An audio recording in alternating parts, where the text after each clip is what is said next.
안녕하세요. 저는 데라라입니다. 제 인생 대부분을 가족들이 자신의 식탁에서 저를 유령처럼 대했습니다. 제가 무엇을 성취하든 그 어떤 것도 중요한 자리를 얻기에는 충분하지 않았습니다. 제 언니의 약혼 파티에서 저는 다시 화장실 옆에 앉혀졌습니다. 하지만 그녀의 약혼자가 휴대폰을 꺼내 제 이름을 검색했고 모든 것이 드러났습니다. 당신을 침묵시킨 가족이 공개적으로 당신의 진실을 듣게 될 때, 그리고 그들이 여전히 몰랐다고 가장할 때 어떤 일이 벌어질까요? 뒷마당은 잡지에서 그대로 옮겨온 듯 했습니다. 모든 테이블보가 완벽하게 다려져 있었고 작은 유리병의 촛불이 흔들리며 흰 장미와 베이비 브레스 꽃들이 관객을 인상시키기 위해 배치되어 있었습니다. 저는 발뒤꿈치가 콘크리트에 부드럽게 닿으며 테라스로 걸어갔고 눈은 장면을 스캔했습니다. 이건 결국 베라의 큰 밤이었으니까요. 알라릭과 함께하는 그녀의 약혼 파티. 당연히 완벽했을 겁니다. 그녀는 결코 덜한 것을 받아들이지 않았으니까요. 서버가 미소 지으며 좌석 배치를 가리켰습니다.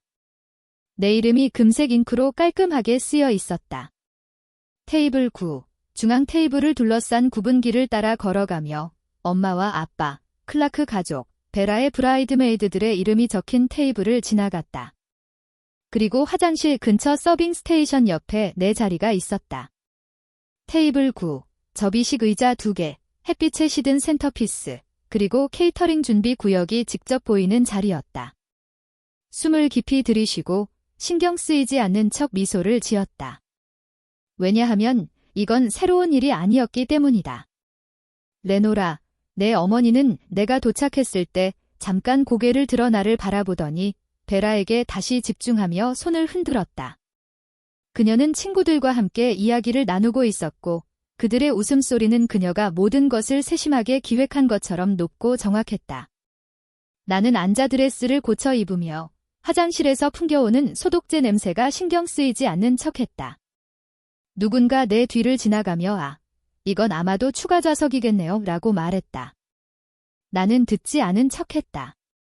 마당 건너편에서 베라는 항상 사람들이 그녀를 바라볼 때처럼 빛나고 있었다. 주목의 중심, 완벽한 딸, 그녀의 머리는 자연스럽게 웨이브가 져서 노력하지 않은 듯 보였고 드레스는 캐주얼해 보이도록 적당히 다려져 있었다. 그녀가 하는 모든 움직임은 칭찬을 위해 안무된 것처럼 보였고 그녀는 그걸 잘했다. 그 점은 인정해야 했다. 라벤더 블라우스를 입은 여성이 내 옆에 앉아 친절하게 미소 지으며 말했다. 당신은 베라의 언니이시겠죠? 네, 맞아요. 나는 미소를 지으며 대답했다. 아, 그럼 뭘 하시나요? 그녀의 톤은 친절하고 호기심 가득했다. 내가 말하기 전에 베라의 목소리가 끼어들었다. 그녀는 이메일과 그런 걸 담당해요. 그녀는 정원을 가로지르며 소리쳤고 눈동자의 빛이 반짝였다. 행정 업무요. 폴더 정리하는 건 항상 잘했어요. 근처 테이블에서 가벼운 웃음이 퍼졌다. 나는 미소를 지으며 이를 악물고 고개를 끄덕였다. 그 여성은 나에게 지나치게 동정 어린 시선을 던졌다. 그것도 중요한 일이에요. 그녀가 말했다. 사실 저는 이 동네 전체를 살 수 있는 자산을 가진 회사를 운영하지만 여기서 진실을 말하면 환영받지 못할 거라서 말하지 않았어요. 베라의 버전뿐이었죠. 와인이 따르자 나는 천천히 마셨다. 이런 순간에 반박하는 것은 존중을 얻지 못한다는 걸 오래전에 배웠다. 그것은 추방을 의미했다. 그래서 나는 침묵을 지켰다. 항상 그랬다. 그게 내게 주어진 역할이었다. 조용한 사람, 합리적인 사람, 불편을 만들지 않는 사람. 알라릭을 멀리서 지켜봤다. 베라의 아버지와 그의 동료들 옆에 서서 벽난로 근처에 서 있었다. 그는 웃지 않았다. 그는 군중을 천천히 살피며 내게서 시선을 조금 더 오래 머물렀다. 그는 아무 말도 하지 않았지만 나는 봤다. 그 미묘한 눈썹의 찡그림, 이마 사이의 작은 주름. 그는 알아챘다. 적어도 누군가는 알아챘어. 이렇게 멀리까지 온 건 정말 친절한 행동이었어. 버퍼에서 돌아오며 내 옆을 지나가던 한 이모가 속삭였어. 특히 그게 내 서켈이 아닌 고대서라면 더 그렇지. 나는 고개를 끄덕이고 계속 미소 지었어. 나중에 접시를 치우겠다고 제안했을 때 베라는 나를 부끄럽게 만드는 것처럼 손을 저으며 거절했어. 필요 없어. 그녀는 손님들을 향해 시선을 돌리며 말했어. 당신은 직원 아니에요? 그래서 나는 다시 9번 테이블에 혼자 앉았다. 그리고 그때 일이 일어났다. 공기가 아닌, 사람들이 아닌 내 안쪽에서 무언가가 변했다. 가슴에 실이 당겨지는 것처럼 느꼈다. 알라릭이 나를 보는 방식. 베라가 사람들의 시선이 그녀에게 쏠리자마자 공연 모드로 돌아가는 모습. 베라의 대학 룸메이트가 신부의 어머니 옆에 앉은 반면 내가 화장실 근처에 앉은 이유를 묻는 사람은 단 한 명도 없었다. 새로운 일은 아니었지만 더 이상 눈에 띄지 않는 것이 아니었다. 나는 잔을 들어 테이블 건너편을 응시하며 파티의 소음이 주변을 흐려지게 내버려 두었다. 내 안에 무언가가 이번에는 그것을 삼키지 않으려 했다. 다음에 무슨 일이 일어날지 정확히 몰랐지만 그것이 다가오고 있다는 건 알았다. 베라가 연단으로 걸어갈 때 마이크에서 부드러운 소리가 나기 시작했고 군중은 와인잔을 들어올리며 기대감으로 얼굴을 빛냈다. 나는 9번 테이블에 앉아 손가락 끝으로 리넨을 스치며 그녀를 지켜보았다. 레노라는 아마도 가장 좋아하는 장미수로 뿌린 손수건으로 눈꼬리를 닦았다. 알라릭은 옆에 서서 손을 정중히 접고 서 있었고 그의 턱선마다 자부심이 새겨져 있었다. 나는 인정받을 거라고 기대하지 않았다. 정말로. 하지만 내 안의 작은 부분, 순진하고 고집스러운 부분이 여전히 귀를 기울이고 있었다. 오늘 밤은 우리 부모님의 놀라운 지원 없이는 불가능했을 것입니다. 베라가 말문을 열며 강모음을 연습한 듯한 목소리로 말했습니다.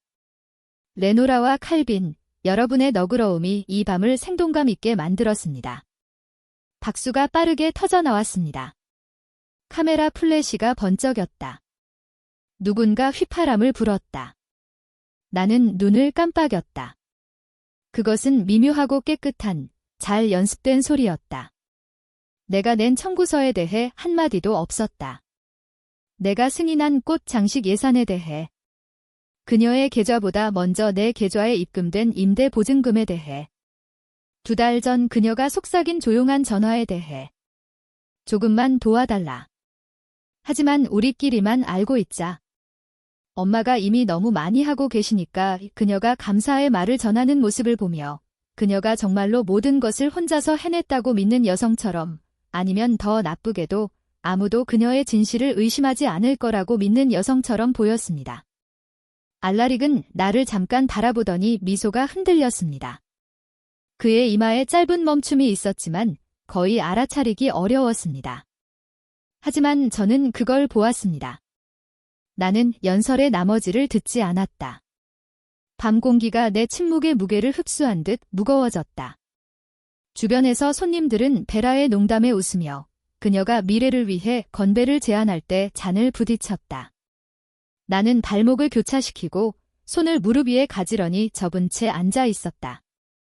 기억이 떠올랐다.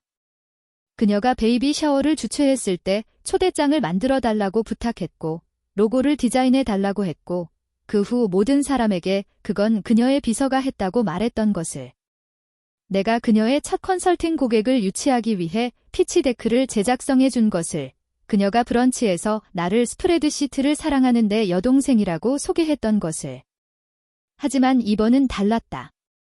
이건 무대였고 마이크였고 청중이었고 선택이었다. 그녀는 한마디만 할 수 있었다. 심지어 모호한 조용히 도와준 분들께 감사드립니다라고 말할 수 있었다. 하지만 그녀는 그렇게 하지 않았습니다. 잊어서가 아니라 편하지 않았기 때문입니다. 박수가 나를 현실로 돌아오게 했습니다. 나는 기계적으로 가볍게 박수를 쳤습니다. 베라는 상을 받는 것처럼 머리를 숙이고 자신의 팬들 사이로 돌아가며 내려갔습니다. 알라릭은 천천히 그녀 쪽으로 걸어갔고 그의 이마에 주름이 여전히 남아 있었습니다. 레노라는 네이비 레이스 옷을 입은 여성에게 속삭이며 눈을 빠르게 움직였다. 긴장된 모습이었다. 밤은 다시 따뜻함에서 더 차가운 분위기로 변했다. 나는 드레스를 다듬으며 서 있었다. 사람들이 테이블 사이를 오가며 움직이고 있었다. 누군가가 그녀는 항상 최고의 연설을 합니다라고 말했다. 다른 사람이 속삭였다. 나는 그녀가 모든 것을 직접 준비했다는 걸 몰랐다. 바 근처에 있던 손님이 내 시선을 잡아당기며 미소 지으며 말했다. 오셨네요? 스케줄이 바쁘실 텐데 힘들죠? 나는 예의 바르게 고개를 끄덕이고 그 말을 마음속에 저장했다. 그 순간 알라릭이 다시 나를 지켜보는 것을 느꼈다. 그는 쳐다보는 것이 아니라 단순히 인식하는 듯했다. 접시를 치우며 그는 내 옆으로 다가와 낮은 목소리로 말했다. 투자 관련 일 하세요. 질문은 캐주얼했지만 타이밍은 그렇지 않았다. 네, 그렇습니다. 나는 간단히 대답했다. 그는 한 번 고개를 끄덕였다. 금융. 네, 벤처 캐피털이에요. 그가 잠시 멈췄다. 그 작은 주름이 다시 나타났다. 그는 천천히 휴대폰을 꺼냈다. 회사 이름은 뭐예요? 내가 말해주었다. 그의 엄지손가락이 빠르게 움직였다. 화면의 빛이 그의 얼굴을 비췄다. 그는 한마디도 하지 않고 마치 거짓말을 발견한 것처럼 화면만 쳐다보았다. 알라릭은 말없이 휴대폰을 내밀었다. 그의 눈은 화면과 나를 번갈아 보았다. 내가 보기 전에 그가 무엇을 보고 있는지 알 수 있었다. 내 사진 위에는 헤드라인이 있었다.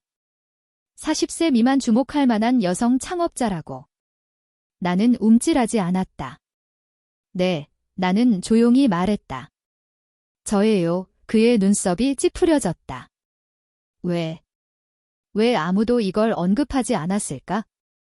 내가 대답하기 전에 베르가 우리 쪽으로 걸어왔다. 그녀의 걸음은 너무도 차분했고 미소는 너무도 넓게 펼쳐져 있었다. 그녀는 화면을 잠깐 보고 걸음을 멈췄다. 그녀의 얼굴은 떨어지지 않았다. 단지 재조정될 뿐이었다. 신호가 빠진 배우가 즉흥적으로 연기하는 것처럼. 그녀는 조금 너무 크게 웃었다. 아, 그건 옛날 이야기야. 그저 바보 같은 목록일 뿐이야. 그녀는 바람에 날린 휴지처럼 손을 휘저었지만 알라릭은 웃지 않았다. 침묵이 퍼지기 전에 레노라가 손뼉을 쳤다. 모두 잔을 새로 채워요. 디저트가 거의 준비됐어요. 사람들은 신호라도 받은 듯 움직였다. 눈길을 돌릴 수 있는 신호에 감사하며.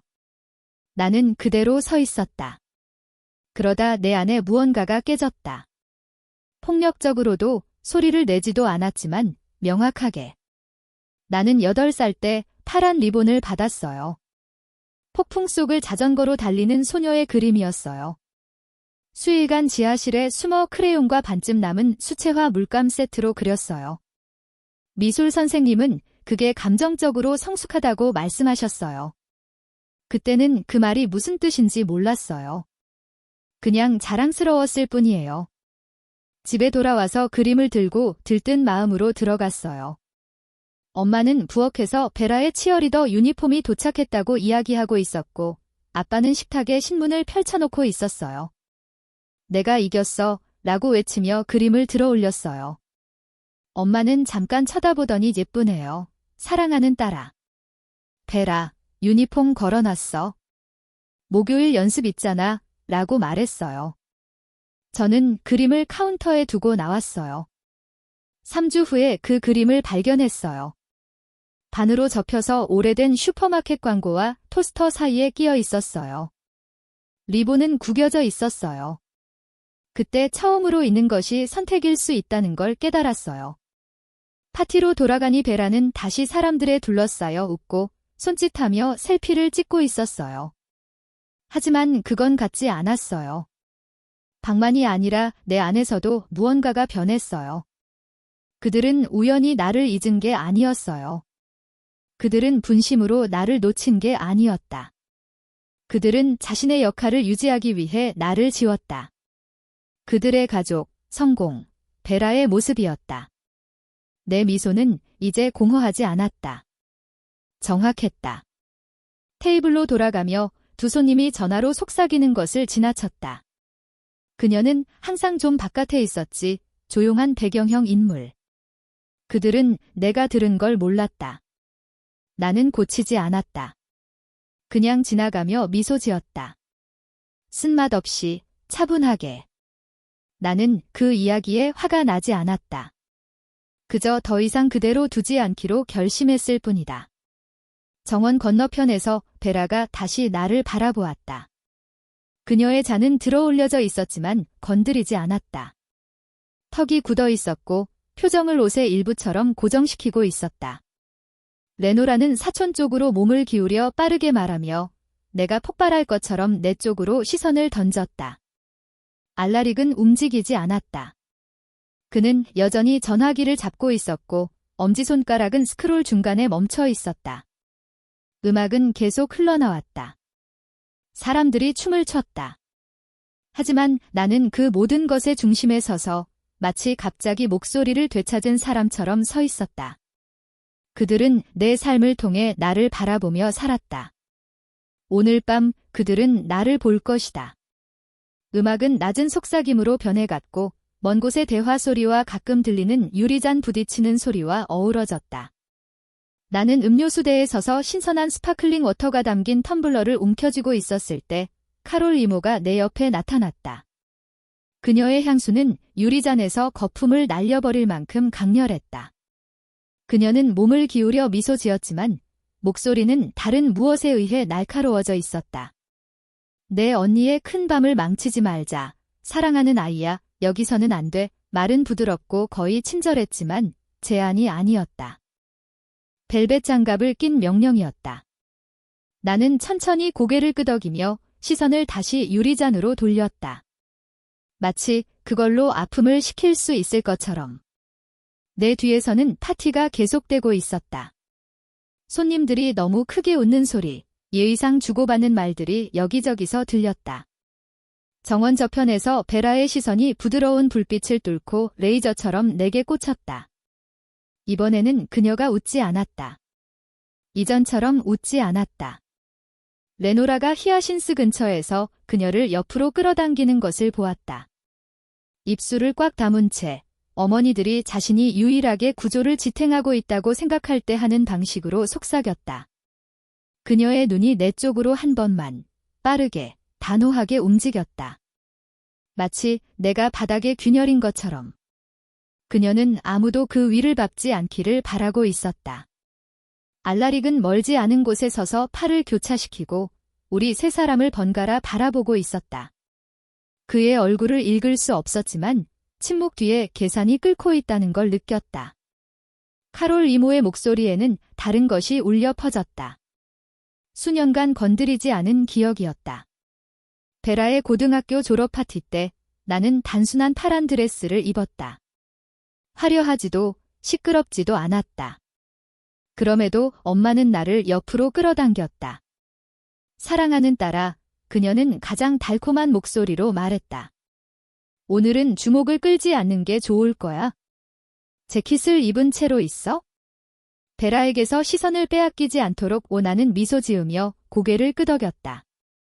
보호해야 할 사람들이 당신에게 사라지라고 말하는 상황에서 무엇을 할 수 있겠는가? 오늘 밤, 내 주변에서 속삭이는 모든 말에서 그 달콤한 톤을 느낄 수 있었다. 베라가 얼마 지나지 않아 음료를 들고 다가왔다. 그녀의 미소는 겨우 유지되고 있었다. 안녕, 그냥 확인하려고 왔어.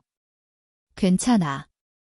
이런 파티는 가끔 힘들 수 있잖아. 특히 익숙하지 않은 사람에게는. 나는 그녀를 바라보며 아무 말도 하지 않았다.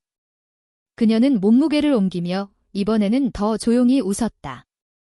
엄마가 균형이 깨졌다고 느낄 때면 항상 그렇지. 그 말은 다시 한번 걱정 아래 숨겨진 연습된 경멸로 들렸다. 장미로 가시를 숨기듯 신중하게 배열된 문장. 나는 음료를 한 모금 마셨다. 침묵을 길게 끌었다. 나는 평생 균형을 유지해왔어. 베라은하는 차분히, 조용히, 편리한 듯 말했다. 이제 조금은 소란스러워져도 될 때인 것 같아 그녀는 한 번만 깜빡였다. 그녀의 미소는 새로운 신호가 오지 않는 듯 얼어붙었다. 그녀는 대답하려 입을 열었지만 마른 목구멍에서 사라졌다. 알라릭도 지켜보고 있었고 그는 웃지 않았다. 나는 그녀가 돌아오기를 기다리지 않았다. 군중 속을 걸어갔다. 갑자기 그녀에게 관심이 없어진 듯한 군중 사이를 단단한 걸음으로 걸어갔다. 소리치지 않았다. 소동을 일으키지 않았다. 하지만 오늘 밤 내가 한 모든 움직임은 어떤 논쟁보다도 더 크게 울려 퍼졌다. 가슴 깊은 곳에서 뭔가가 말했다. 이 긴장감은 끝나지 않았다. 이제 막 끓기 시작했을 뿐이다. 그 이메일은 인쇄될 의도가 없었다. 하지만 그날 밤 인쇄되었다. 나는 주방 근처에 두고 온 클러치를 찾기 위해 안으로 들어갔다. 평범한 일이었다. 아무것도 바꾸지 않을 것 같은 일이었다. 하지만 뒷복도로 들어서자마자 소란과 부드러운 음악, 따뜻해지는 과자의 냄새를 지나치며 휴대용 프린터의 소리가 여전히 들렸다. 트레이에 종이 한 장이 놓여 있었다. 거의 보지 않으려 했다. 거의 돌아서려 했지만 배제당해온 세월이 쌓인 습관인 호기심이 나를 멈추게 했다. 종이를 집어들었다. 공급업체의 청구서나 마지막 순간에 변경된 테이블 배치표일 거라고 예상했지만 두 번째 줄이 시선을 사로잡았다.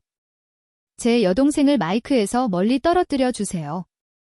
그녀는 항상 모든 것을 자신에게 맞추려는 경향이 있고 솔직히 그녀의 옷차림은 항상 주의력을 분산시킵니다. 이 이메일은 베라가 이벤트 플래너에게 보낸 것이었고 케이터링 팀에게 전달된 후 실수로 잘못된 곳에 인쇄된 고백서처럼 보였습니다.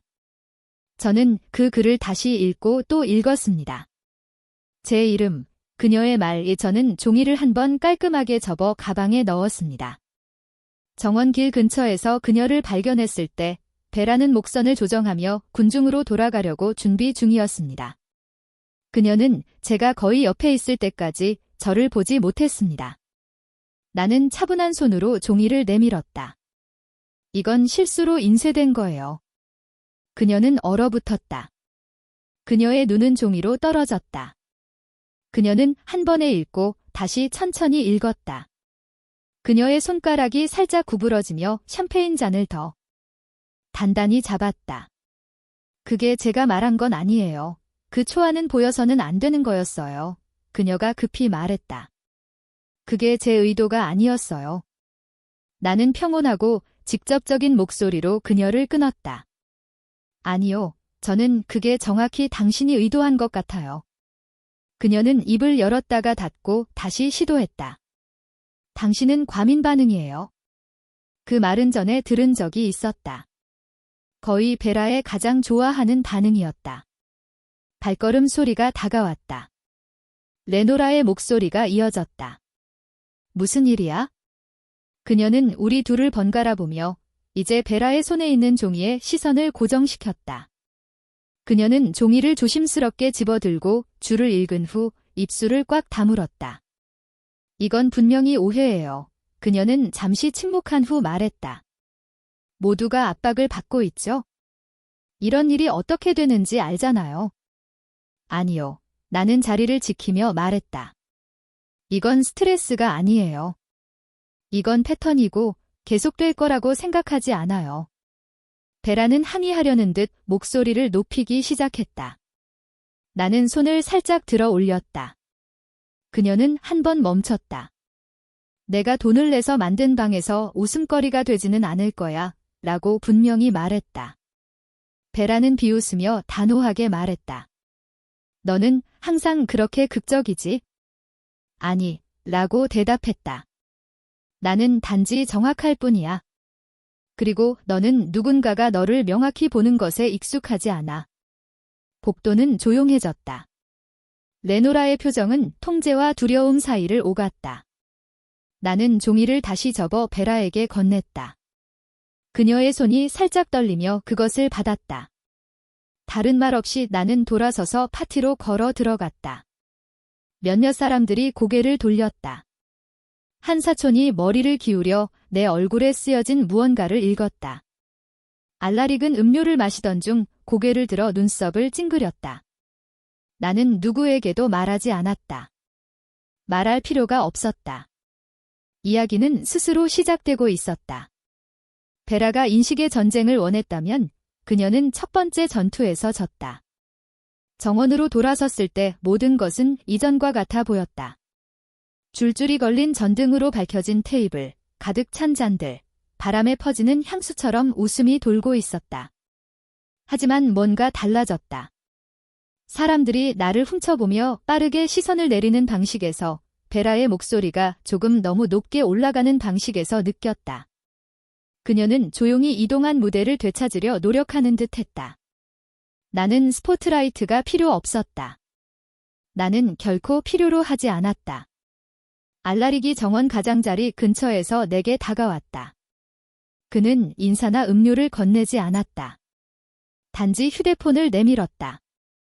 화면에는 익숙한 얼굴이 나를 쳐다보고 있었다. 내 프로필 사진이었다. 그 위에는 40세 전에 벤처 캐피털을 바꾸는 여성들지라는 제목이 적혀 있었다. 당신 회사인가요? 이건 당신의 거죠? 그가 낮은 목소리로 물었다. 나는 고개를 끄덕였다. 그는 다른 말을 하지 않았지만 이마의 주름이 더 깊어졌다. 그는 말보다 더 많은 의미를 담은 고개를 끄덕였다. 인정, 계산. 근처에서 화덕 주변에 모여있던 몇 명의 손님들이 자신의 화면을 들여다보고 있었다. 한 사람이 다른 사람을 밀치며 속삭였다. 그녀가 포브스에 나왔어요. 알았어요. 아니요. 다른 사람이 대답했다. 왜 아무 말도 안 했지? 파문이 시작됐다. 베라는 알아챘다. 나는 누군가가 아직 끝내지 않은 농담에 너무 크게 웃는 그녀를 지켜봤다. 그녀의 미소는 가장자리가 흔들렸다. 그녀는 한 분 동안 3번이나 머리를 만졌다. 통제력이 빠져나가는 순간에 항상 하는 습관이었다. 나는 움직이지 않았다. 말도 하지 않았다. 누군가 물었다. 그게 베라의 여동생 아니야? 사촌이 그녀 쪽으로 몸을 기울였다. 왜 언니가 포브스에 나왔다는 걸 말 안 했어? 베라의 입술이 떨렸다. 그녀는 주목받는 걸 싫어해. 나는 앞으로 걸어나가며 차분하고 안정된 목소리로 말했다. 나는 진실을 좋아해. 우리의 눈이 마주쳤다. 그녀가 먼저 시선을 돌렸다. 알라릭이 근처에 서서 팔을 교차시켰다. 너도 알았지? 그가 그녀에게 물었다. 그의 목소리는 평온했다.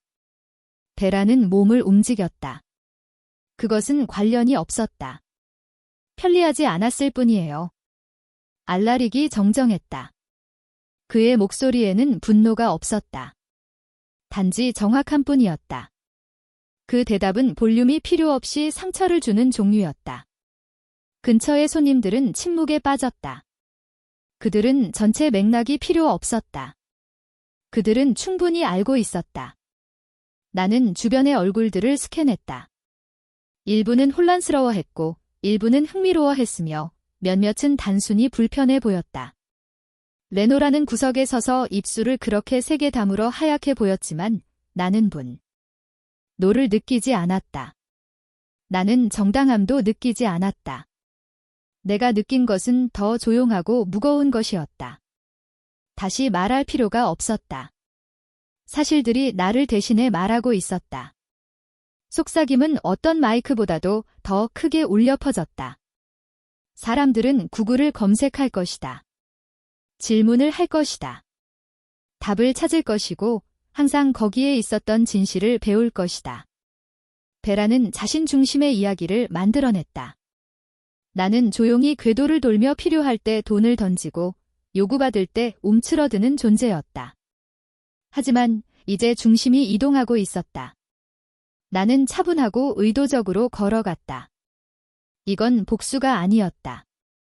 이건 인정이었다. 그들은 커튼 뒤의 여성을 무시했다. 이제 커튼은 사라졌다. 밖의 공기가 변했다. 한때 축제였던 것이 다른 무엇으로 바스락거렸다. 불확실성일 수도 있고 폭풍이 이미 지나갔지만 다른 폭풍이 기다리고 있다는 집단적 직감일 수도 있었다. 나는 군중을 천천히 서두르지 않고 걸어갔다. 눈들이 나를 따라갔다. 손에 든 전화기가 진동했다. 사람들의 의식이 바람이 밀밭을 스치는 것처럼 퍼져나가는 것을 느낄 수 있었다. 내 이름은 한때 무시당하며 속삭여졌지만 이제 질문과 호기심으로 속삭여지고 있었다. 몇몇은 죄책감을 느꼈고 대부분은 흥미로워 보였다. 바 근처에서 등 뒤가 열린 새튼 드레스를 입은 신부 들러리 한 명이 목소리를 살짝 높여 말했다. 일부 사람들은 주목의 중심이 되지 않는 것을 참지 못한다. 뭐라고? 짧은 웃음이 터졌다. 나는 멈춰서 돌아섰다. 사람들은 주목받는 것과 자기 중심적인 것을 혼동하는 거죠. 나는 평온한 목소리로 대답했다. 그녀는 대답하지 않았지만 그룹은 조용해졌다. 그때 베라가 손님들 사이를 밀치며 마치 무대 뒤에서 자신의 차례를 기다리던 것처럼 나타났다. 당신이 내 밤을 망쳤어. 그녀는 얼굴이 붉어지며 말했다. 당신이 모든 걸 당신 중심으로 만들 때까지는 괜찮았어. 아니요, 내가 간단히 말했다. 당신의 진실이 구글 검색의 무게를 견디지 못할 때까지는 괜찮았어. 그녀는 입을 열었지만 분노가 빠르게 치밀어 올랐다. 그때 알라릭이 우리 사이에 끼어들었다. 그만두는 게 좋을 것 같아요. 그가 그녀에게 차갑고 차분하게 말했다. 그리고 정원의 다른 쪽에서 더 나이 들고 자신감 넘치며 놀란 목소리가 들렸다. 잠깐만요. 여자가 칵테일 나프킨으로 가리키며 말했다. 당신은 지난 봄 우리 여성기금을 후원한 기부자 아니에요? 익명으로 남기를 원하셨죠. 모든 시선이 그녀에게로 향했다. 베라의 얼굴도 포함해서. 나는 한 번 고개를 끄덕였다. 맞다. 침묵이 내려앉았다. 두껍고 갑작스러운 침묵. 베라의 얼굴에서 혈색이 사라졌다. 그녀의 말마다 따라다니던 박수는 이제 어디에도 없었다. 대신 조용한 해체 과정이 진행되고 있었다. 사람들은 표면 너머를 보았다. 그들이 들은 것, 믿은 것, 무시하라고 들은 것을 기억했다. 당신은 통제를 원했어요. 내가 그녀에게 직접 말했다. 당신은 나를 당신에게 더 편하고 옆에 서기 쉬운 버전으로 편집하고 싶었어요. 무대를 공유하고 싶지 않았기 때문에 나를 편집해버렸죠. 그녀는 아무 말도 하지 않았다.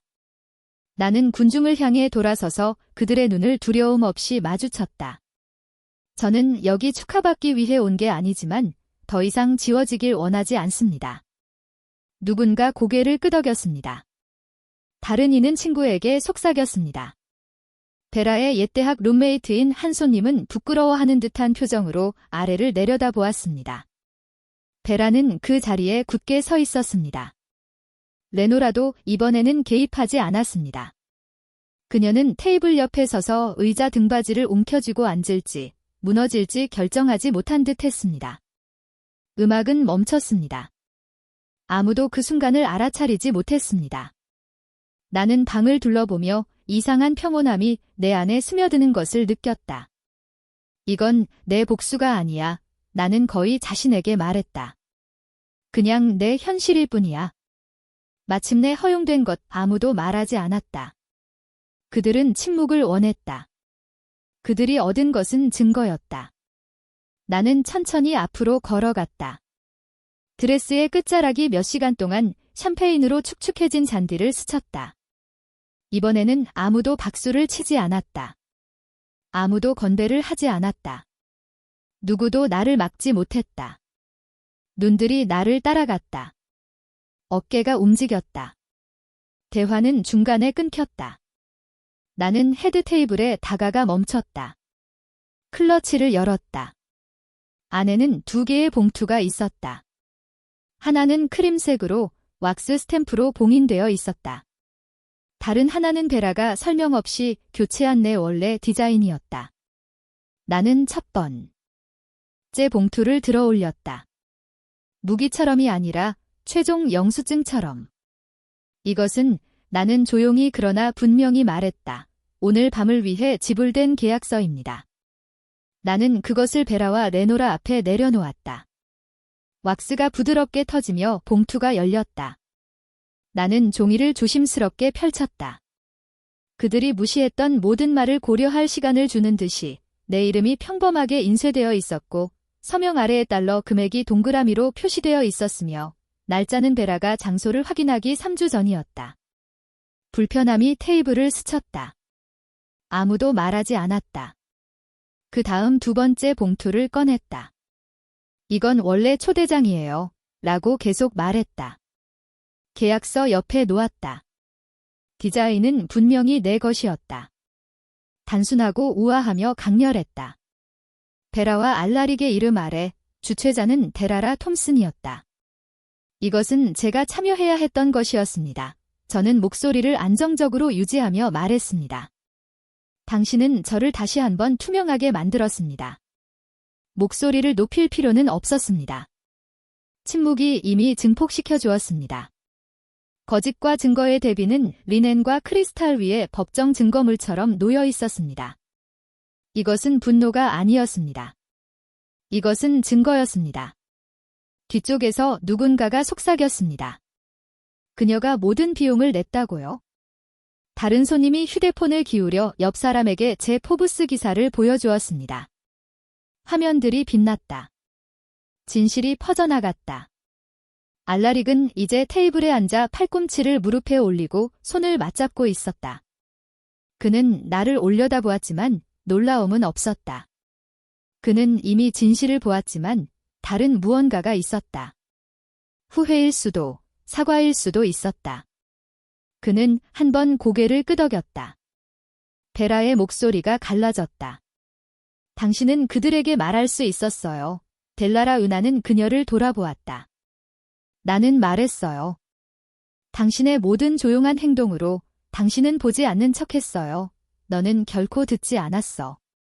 레노라의 입술이 움직였지만 소리는 나지 않았다. 그녀는 천천히 눈을 깜빡이며 시선을 봉투에서 와인잔으로 옮겼다. 이번에는 그녀는 딸을 옹호하지 않았다. 그녀는 자신을 옹호하지 않았고 나는 그걸 필요로 하지 않았다. 나는 뒤로 물러섰다. 후퇴가 아니라 결단의 걸음이었다. 정원 가장자리로 향하는 캐더 걸음마다 평생 입었던 피부를 벗어내는 듯 했다. 생략으로 꿰매고 침묵으로 둘러싸인 관용으로 채워진 피부였다. 나는 머물 필요가 없었다. 그들이 사과할 필요도 없었다. 이번에는 단순히 보여지기 위해 온 것이 아니었다. 나는 움직이지 않고 서서 모든 것을 털어놓았다. 이제 그들은 나를 묻어버린 그 아래에 앉아 있어야 할 것이다. 자유는 이토록 조용하고 이토록 당연한 적이 없었다. 패키지는 목요일에 도착했다. 경고도, 문자도 없이 문 앞에 아버지의 필체로 라벨이 붙은 카드보드 상자가 놓여 있었다. 잠시 동안 그 상자를 쳐다보며 바로 열어야 할지 아니면 문 옆에 두고 질문처럼 남겨두어야 할지 망설였다. 안에는 티슈 종이와 내 첫 번째 책 사이에 조심스럽게 대문자로 쓴 메모가 있었다. 아버지는 필기체를 쓰지 않았다. 이걸 2번 읽었어요. 첫 번째는 당신이 써쓴 걸 보기 위해서, 두 번째는 당신의 목소리를 듣기 위해서요. 소파에 앉아 책이 무릎 위에 놓여 있었고 수년간 말하지 못한 모든 것이 무게를 지며 글자가 흐려졌어요. 페이지를 넘겨봤어요. 그는 구절을 밑줄 그었고 모서리를 접어놨어요. 그는 자신의 방식으로 관심을 기울였어요. 그날 밤 늦게 전 그에게 전화를 걸었어요. 그는 2번째 벨에 받았어요. 안녕하세요, 아빠. 안녕, 사랑하는 아들아. 긴 침묵이 흘렀습니다. 서로 어디서부터 시작해야 할지 모르지만 시작해야 한다는 걸 아는 사람들 사이의 침묵이었습니다. 내가 알아야 했어. 그가 부드럽게 말했습니다. 더 많이 물어봐야 했고 더 잘 들어야 했어. 당신은 몰랐을 뿐이에요. 항상 그들이 가리키는 방향을 바라보고 있었으니까요. 제가 대답했습니다. 저는 숨기지 않았어요. 나는 침묵에 대고 소리치는 게 지쳤어. 그가 숨을 내쉬며 말했다. 다시 시도해볼래? 여기서부터 시작하자. 네, 할 거야. 내가 말했다. 그리고 진심으로 그 말을 했다. 그 다음 날들 동안 그는 몇 권 더 서명해 줄 수 있냐고 이메일로 물어왔다. 그의 동료들이 나를 물어봤다고 했다. 아마도 대단한 건 아니었을 거야. 화려하지는 않았지만 진심이었고 그게 베라에게는 충분했다. 아무것도 없었다. 사과도 메시지도 없었다. 일주일 후에 온라인에 올라온 태그된 사진만 있었다. 그녀는 어딘가 부티크에서 와인 잔을 들고 웃고 있었다. 아무 일도 없었다는 듯이 그녀는 여전히 큐레이터였다. 그녀는 항상 이야기의 주인공이었어. 화면을 보며 생각했다. 하지만 나는 더 이상 그녀의 배경이 아니었다. 원망도 느끼지 않았다. 화도 나지 않았다. 단지 지치고 이상하게도 자유로웠다. 내 글도 변했다. 책상 앞에 다시 앉자 말들이 더 유연하게 흘러나왔다. 방어 메커니즘이나 선언이 아니라 조용한 진실이었다. 편집자가 전화로 소식을 전했습니다. 다음 책의 사전 주문량이 예상보다 좋았습니다. 그 속에 조용한 만족감이 있었습니다. 복수나 증명함이 아닌 단순히 안정감이었죠. 더 이상 증명할 필요가 없었습니다. 단순히 말할 것이 있어서 글을 쓰는 것이었습니다. 며칠 후 새 책의 교정본을 포장했습니다. 메모는 추가하지 않고 제목 페이지에 서명만 하고 패딩이 된 봉투에 넣었습니다. 주소는 익숙했습니다. 레노라의 집 응답을 기대하지 않았습니다. 그게 목적은 아니었습니다. 이건 다리놓기나 화해의 제의가 아니었습니다. 열려있지만 닫혀있는 문이었습니다.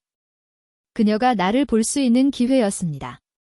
베라의 이야기나 선택된 기억을 통해가 아니라 내가 항상 솔직했던 페이지에서 그녀가 읽든 안 읽든 그건 그녀의 것이었습니다. 봉투를 발송함함에 넣고 밖으로 나섰을 때 시애틀의 공기가 늦가을의 차가운 바람과 함께 나를 맞이했다. 그 바람은 소나무 향기와 가능성의 냄새가 희미하게 섞여 있었다.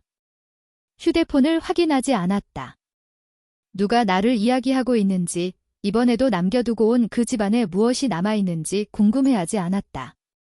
누구도 나를 보길 원하지 않았다. 이미 나는 나를 보았다. 돌아보면 나를 지탱해준 단 한 가지 진실이 있다면 이거다. 침묵은 평화를 유지할 수 있지만 치유를 가져오지는 않는다.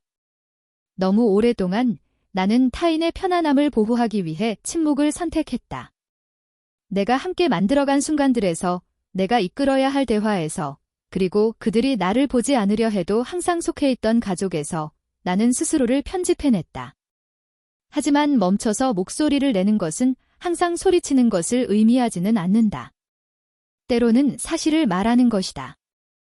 다른 사람들이 당신의 이야기를 다시 쓰려고 할 때조차 자신의 이야기를 존중하는 것입니다.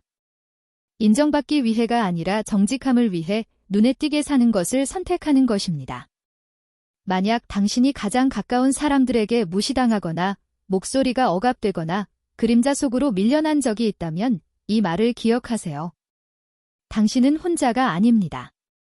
그리고 당신은 무력하지 않습니다. 진실은 조용히 드러나는 방법을 가지고 있습니다. 그리고 그것이 드러날 때 그것은 볼륨이 필요하지 않습니다. 용기가 필요합니다. 그래서 묻겠습니다.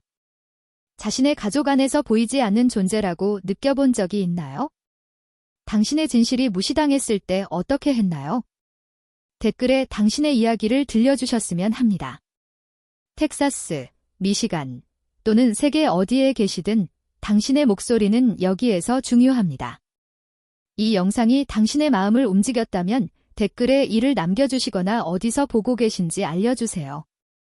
만약 이 영상과 연결되지 않았다면 왜 그런지 알려주세요.